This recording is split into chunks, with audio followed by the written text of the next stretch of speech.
Hello, and thank you for joining the Vegetable Educational Conference as part of the 2021 Virtual Southeast Regional Fruit and Vegetable Conference.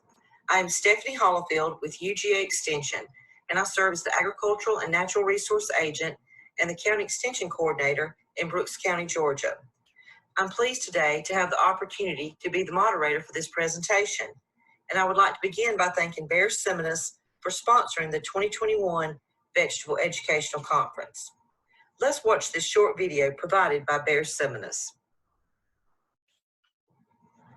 Pesticide CEU and CCA credits are available for most presentations offered during the live Southeast Regional Conference. Please check the Pesticide CEU guide for a list of approved presentations and the participating states. The Pesticide CEU guide is located in the Event Resources tab under the Media player. The guide is also available at the Resources Center, located on the main menu of the conference platform. Please take note that pesticide credits will only be available for registered attendees and only during the live conference. Credits will not be available for on-demand viewing. There's a simple three-step process to receive the pesticide CEU and CCA credits. First, go to the audience chat box located on the left side of your screen and type your first name, last name, and the states for which you are requesting credits. Again, that's the audience chat box. It's on the left side where you'll type in your full name, first and last, and the state for which you need the credits in. You will need to do this for every presentation to request the CEU credits. The second step is to sign out at the end of every presentation. To sign out, go back to the audience chat box and type again your first and last name and the states for which you are requesting your credits. You will be reminded to sign out at the end of the presentation. The third step is to complete the pesticide CEU registration. You only have to complete the registration one time during the conference. This is not required with each and every presentation. To access the pesticide CEU registration web link, open the Pesticide CEU guide on the Event Resources tab located under the Media player. The Pesticide CEU registration web link is located on the front cover of the guide. This presentation is pre-recorded to reduce technical difficulties. We will be answering your questions live at the end of the presentation. You can submit a question at any point during this presentation by typing your question in the questions box and pressing send. Now I would like to introduce to you Dr. Andreda Silva, Assistant Professor and Vegetable Specialist with the University of Georgia. Dr. De Silva will be presenting crop management practices and cultivar selection for whitefly-transmitted viruses in cucurbits. Dr. De Silva's discussion will include an update on variety evaluation and crop management practices for resistance to whitefly-transmitted virus and integrated pest management for yellow squash, zucchini, and snap bean. Don't forget to thank our 2021 conference sponsors and exhibitors by visiting the virtual trade show and featured products pavilion. And lastly, don't forget to join us each morning for coffee chats and each evening for networking. Check the conference agenda for details.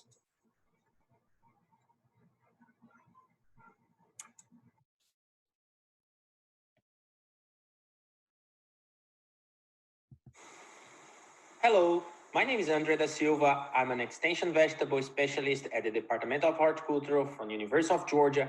And today I will be talking about the crop management practice and cultivar selection for whitefly-transmitted virus in cucurbit crops.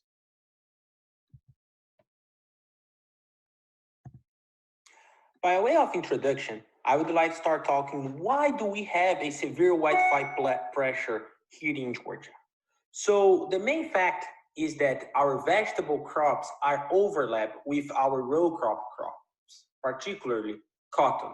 So basically our whitefly pressure is occur during the fall season, as you all know. And this is when we have a cotton defoliation. So the whiteflies coming from Florida to Georgia, as we get a warmer condition here, they come to the row crops. But then as cotton is being defoliated, the whiteflies migrate from cotton to vegetable. And that's when we have our heavy whitefly pressure and when we need to keep our spray programs on top of the day, so we are sure that we are controlling our whitefly or properly managing our populations. Another frequent question that we have is when whitefly comes. So whiteflies will migrate from Florida here when we have our warmer temperatures and a reduction on our rainfall events. As you know, rainfall events tend to knock down the whitefly population a little bit, while warmer temperatures tend to increase the number of whiteflies we have in the field. So in this graph where we have the whitefly adults per trap according to month of the year, we are showing when the whitefly peaks here in Georgia. So although there are different magnitude from 2018 represented by the green line compared to 2019 represented in the blue line, the peak is always mid of September when we have most of our cotton being defoliated and our cold crops, cucurbits, tomatoes, and even snap bean being planted. And that's when we have our problem. So those are the main factors: temperature, rainfall events, but also the crops being planted affected our whitefly. And that's when we have our window from August to November.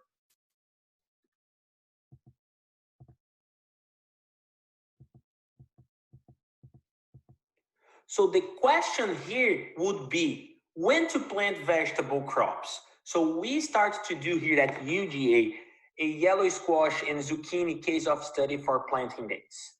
Our goal was to evaluate what would be the best planting dates for cucurbits, or in this case, yellow squash and zucchini, during the whitefly season. So we tested 5 different planting dates: August 15, August 30, September 16, September 30, and October 16. As you can see in this graph, again with the whitefly adults per trap and date of the year, we have our planting dates in red, blue, green, orange, and yellow. And our line represents the whitefly population for 2020. As you can see, early planting dates have a heavy whitefly population, but it reduces over time. So a delay in planting date, it can be considered our best option. However, we need to also to account with weather temperature. If you record from last year when we presented 2019 for this study of case, the early planting dates got no yield at all. And this was because our whitefly population on early August until mid-August is too heavy, and we have a lot of crumple virus and silver leaf problems for yellow squash and zucchini. So this year it was not different, and that's what we want to talk for in this presentation. So in the next slide, you're going to see how yield is being affected.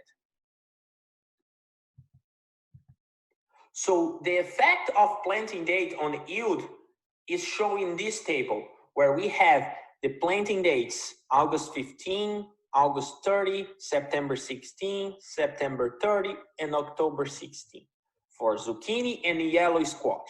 Here we have the marketable yield and the unmarketable yield for both crops in bucks per acre. As you can see, our yields were higher on planting dates at mid of September for zucchini, but there was no difference between yields for yellow squash. So last year, our highest yield was September 16 and September 30, while this year, August 30 and September 16 were our highest yield. So it starts to show us that our best window of planting date would be between end of August and mid-September. And as I just mentioned, it's matching with our previous data. So for 2 consecutive years, we are seeing that planting in that window of end of August and early September could allow our growers to produce or to yield better squash, zucchini and yellow squash. However, it's also consistent that zucchini can yield more during the whitefly season when compared to yellow squash. And that's what we're gonna be talking right now in the next slide. So the questions why zucchini is yielding more than yellow squash, it is because zucchini apparently have less susceptibility to the crumple virus when compared to yellow squash.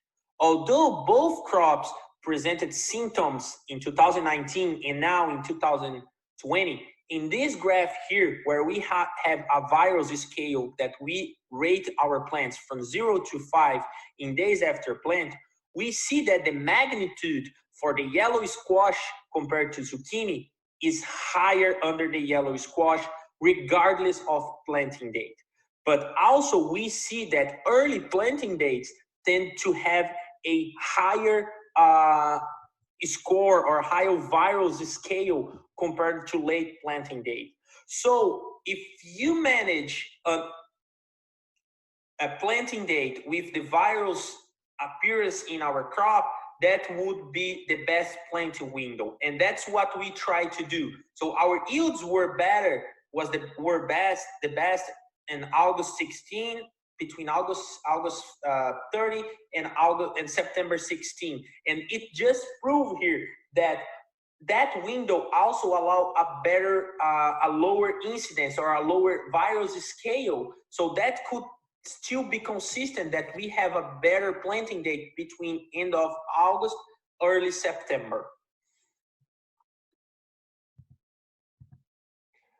Therefore, to answer the question when to plant, and although I have already emphasized end of August, early September, in this graph, where we have the whitefly population again in days of year, we can see why these dates are optimal.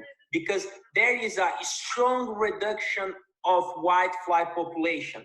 And similar, it was measured last year in 2019. So over 2 consecutive years, we found that planting in this window would allow us to have a higher yield because we have a reduction in the whitefly population. Consequently, we have a reduction in the virus scale appearance on the field. So that would be our first recommendation on managing planting date on cucurbits, in particular yellow squash and zucchini, during the whitefly population, end of August, early September. Still, we have to identify what are the other management practices that we can be doing during the whitefly season to minimize the impact of this insect and the virus transmitted by this insect. So one of our trials is a row cover as an alternative management. We know that spraying programs during the whitefly are too severe.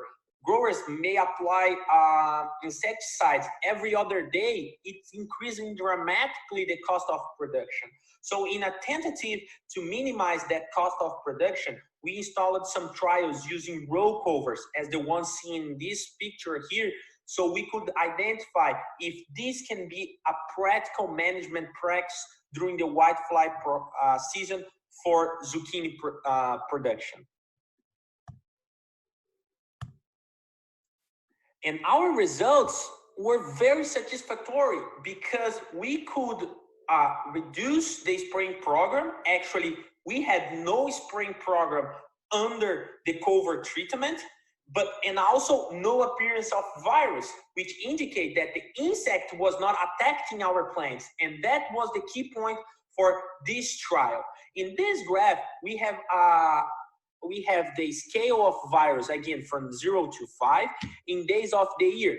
The dot line represents the no cover, while the continuous line represents the row cover. So as you can see, as we planted in September 16, our virus scale increased over time.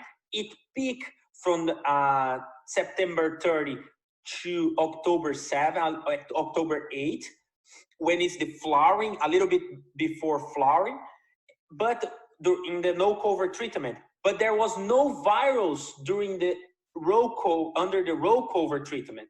Once we removed the cover, viruses start to appear. However, plants were already large enough to sustain yield, to sustain themselves, to start flowering, and that's when we remove it. Our cover was removed at the flowering period, so it was not affecting our leaves anymore. And that's the main goal of this practice, is to save plants in the early stage of crop development. And this consequently will affect our yield later in the season after flowering. And here is the impact that the row cover have in yield and also in the biomass, in the plant growth, biomass accumulation that I was just talking about. So as you can see, row covers have a much higher yield than the no cover at all. As you can see, the magnitude of those yield is, while the row cover were around a little bit more than 700 bucks per acre, the no cover were lower, were with about 500 bucks per acre, which is very considerable. And the reason why this yield was higher, other than the virals, it's shown in this next graph here, where we have biomass accumulation over time. As you can see, the row cover have a higher and fast biomass accumulation when compared to the no cover.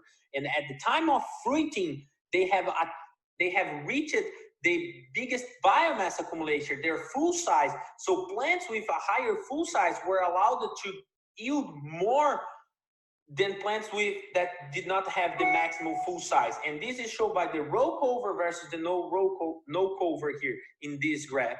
So that are some of the benefits of we having the row cover. We can minimize the impact of virus, minimize the impact of insect.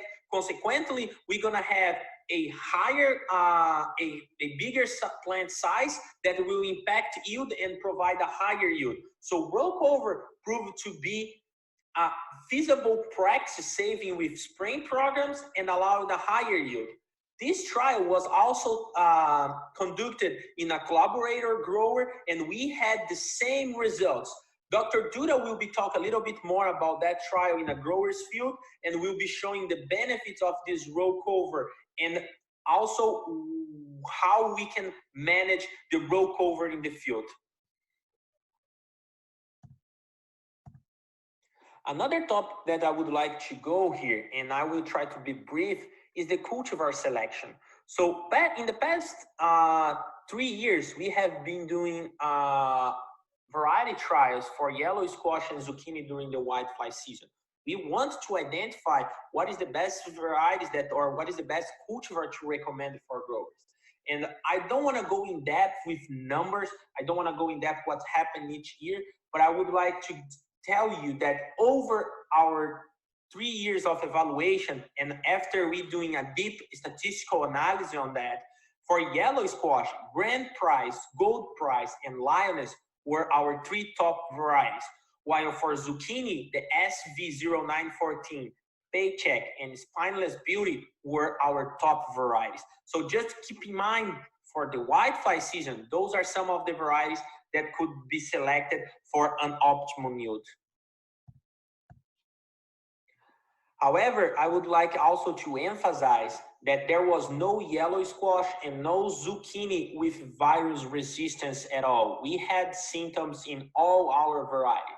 Therefore, in 2020, we conducted a trial with alternative cucurbits, and most of those cucurbits were cabocha. This could be an option for growers to looking for alternative crops, but also for our breeder programs to identify what is the best gene for identify resistance to the crumple virus. Our crops, our varieties evaluated were the variety Amber Max, Chacha, Geisha, Delica, the Gold Buddha Ball, Shock Indian Grain, Sunshine, Speckle Pump, Winter Sweet, and Sweet Mama. And all of those were compared with the Gold Prize. And that's what I want to tell you guys. How was it? Were they showing virus symptoms? The answer is no. All our alternative cultivars, our cabocha cultivars, performer better than the yellow squash. As you can see in these photos, I just selected one of the varieties, and I'm showing there was no symptoms at all. A little bit of whitefly in the leaves, but when compared to the yellow squash, where we had a lot of crumple and a lot of whiteflies, those alternative crops showed to be optimum during the whitefly season. The question is, will the growers find market for that? And that's something that we are still approaching to do a better recommendation with you. We wanted to establish guidelines. We want to establish cultural practice and see if there is a market for you guys, for you grower, that you can be approaching. However, keep in mind, those are alternative crops that are in the market that we can be using during the whitefly season. And with that, I would like to end my talk. I don't want to more the longest, but I just would like to say, if you have any questions, please feel free to contact us, contact your county agent. We can work together as a team to try to solve your problem during the whitefly season. And I just try to show you, to present you some alternative practice, some cultivar selections, or some even alternative crops that can be used during the whitefly season. But there are more that we would like to share, but I don't want to go longer. So if you have any question, please feel free to contact your extension office, your extension agent, and we can work together to have a better season in 2021. Thank you.